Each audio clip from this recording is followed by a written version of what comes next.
Gisèle Gonod, bienvenue au Salon du Livre de Mirepoix. Vous venez nous présenter votre premier roman, À flanc de coteau, un polar historique publié aux éditions de l'Acala de Pamiers. J'aimerais que vous commenciez par nous expliquer l'origine de ce roman. J'ai cru comprendre que tout est parti d'une maison. Absolument. C'était la maison de... C'est toujours d'ailleurs... c'était la maison de ma grand-mère que j'ai reçue en héritage, mais c'est une maison où je passais mes vacances quand j'étais petite et où j'ai des souvenirs incroyables. Les vaches dans le pré, on donnait le gros sel aux veaux. Cette maison m'a toujours fascinée et j'y suis toujours revenue.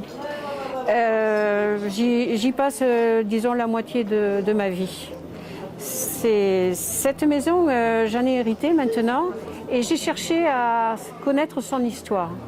Je suis allée aux archives départementales et j'ai vu qu'elle existait déjà sur les premiers codes napoléoniens dans les années 1830, quelque chose comme ça. Or, sur un mur, il y a une inscription, 1896. J'ai essayé de savoir pourquoi quelqu'un, un jour, avait écrit 1896 sur ce mur. Je n'ai jamais pu le savoir. J'ai cherché, j'ai pas pu.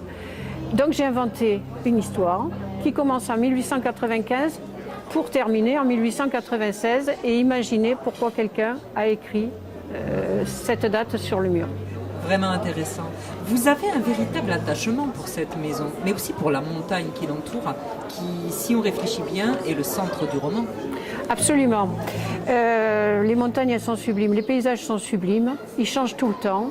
Le ciel est toujours changeant. Alors j'ai effectivement des souvenirs merveilleux et j'y vis d'une façon... c'est très poétique, c'est magnifique. J'appelais ça mon île au trésor quand j'étais enfant, entre la Grange au Loup, la Grange Rouge, la Clairière, le Caire, qui est une montagne qu'on a juste en face, qui ressemble à un gros ours accroupi. Et vraiment, j'ai une fascination pour cet endroit, ce coin du monde qui ne m'a jamais quittée et où je suis toujours revenue me ressourcer. On comprend mieux le titre que vous avez choisi. Le titre, À flanc de coteau, c'est le titre d'un poème que j'ai écrit en 1999. Quand je repartais, j'avais fini mes vacances, j'étais toujours triste. D'ailleurs, je pleurais jusqu'au col de Port. Là, j'avais l'impression de basculer dans un autre monde. Et ce jour-là, j'ai écrit un poème qui s'appelait À flanc de coteau. Et dans ce poème, il y avait comme un refrain qui disait « Là-haut, tout là-haut, à flanc de coteau ». Quand j'ai écrit ce roman, ce titre m'est venu de suite.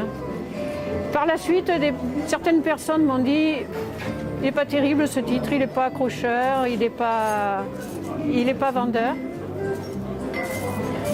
Il n'est pas accrocheur, il n'est pas vendeur, il faut le changer. » Eh bien, j'ai cherché, je n'ai pas trouvé d'autre titre. Je n'ai pas pu le changer. Et dernièrement, une libraire que j'aime bien m'a dit « Heureusement que vous ne l'avez pas changé parce qu'on voit bien par ce titre que la montagne est au centre du livre, elle est vraiment au centre du roman. » Et concernant les personnages, vous vous êtes inspiré de la réalité ou vous les avez sortis de votre imagination? Alors, les personnages, les héros sont composés de plusieurs personnages. C'est-à-dire j'ai pris des traits de caractère de plusieurs personnages pour faire un héros. Il y a deux personnages qui sont vrais, c'est Anna, avec laquelle je gardais les vaches quand j'étais enfant, et Paul. Il y a aussi qui sont vrais les animaux, c'est-à-dire les chiens. Il y a Diane, il y a Phébus. Alors là, Phébus n'est pas un cheval, mais c'est un chien qu'on a recueilli parce qu'il était abandonné, maltraité. Il est arrivé au Chicotte un matin et on l'a recueilli. Et puis maintenant, il y a Myrtille qu'on vient d'avoir. Et puis il y a Titi. Titi, c'était le chien quand j'étais petite et que je gardais les vaches. Et Tanguy, c'est un épagnol qu'on a perdu il y a 3 ans. Les animaux, c'est très très important pour moi. Et ils ont une grande part dans le roman, ainsi que l'amitié avec Baptiste, qui est l'ami fidèle. Et ça aussi. Et d'ailleurs, je dois dire que ce roman m'a permis de retrouver une amie d'enfance que j'avais perdue de vue depuis plus de 50 ans. Et je suis très heureuse de l'avoir retrouvée grâce à ce livre. Eh bien justement, une question un peu personnelle. Paul Mirou, c'est gendarme. Vous étiez commandant de police, votre époux lui-même gendarme. Ce métier n'est pas toujours aussi facile que dans les films. Ah non, il n'est pas facile du tout. Mon métier a toujours été une passion. Je l'ai vécu d'une façon très passionnée. Et j'étais une des premières femmes inspecteurs de police en 1974, puisque j'ai passé le 2e concours ouvert aux femmes.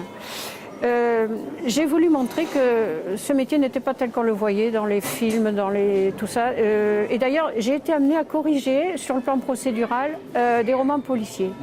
Oui, j'ai fait ça. On me l'a demandé, je l'ai fait bien volontiers, parce que le métier de policier, c'est autre chose. Il faut une pugnacité, il faut sans arrêt recommencer, retrouver les gens. Il faut un sens du contact, il faut beaucoup écrire, et ça, on ne le voit pas dans les films. Et j'ai voulu un héros, justement, humain, plein de doutes, plein d'interrogations. Pas le héros qu'on voit, qui sait où il va. Non, j'ai voulu ça dans mon livre. J'ai voulu montrer ce côté-là du métier qu'on ne voit pas. Et la réussite sociale que Paul obtient, sa famille la lui avait refusée. Il l'a obtenue par l'école, par les concours administratifs, et c'est cela qui va permettre sa guérison et lui faire surmonter ses blessures d'enfance. Absolument. Paul est rejeté par sa famille, il est rabaissé sans arrêt. On voit dans le livre les raisons de cela, les secrets de famille. Bon. Mais Paul va s'en sortir grâce justement à un instituteur qui va s'apercevoir de ses capacités, de ses talents, qui va les mettre en valeur, qui va lui permettre d'avoir le certificat d'études. Et puis Paul va aussi réussir à guérir de ses blessures d'enfance parce qu'il va vraiment faire un travail sur lui-même. Ce livre, c'est l'apprentissage du bonheur. Il va vivre une belle histoire d'amour, et ça va très bien se terminer. Voilà. Alors, ce sont des personnages, Paul, Suzanne, Anna, Jean, qui sont très attachants. On est un peu triste de les quitter à l'orée de leur retrouvaille. Ah, mais vous n'allez pas les quitter parce que je suis en train on m'a demandé justement, on m'a reproché un peu de ne pas assez montrer le couple, la vie du couple Paul-Suzanne. Alors je suis en train d'écrire la suite et vous allez les retrouver dans la suite que j'écris en ce moment, mais j'en dis pas plus. Eh bien, merci beaucoup Gisèle Gounod, nous sommes ravis de vous retrouver au prochain salon pour la suite de leurs aventures. Merci Emmanuel, merci. Au revoir. Au revoir.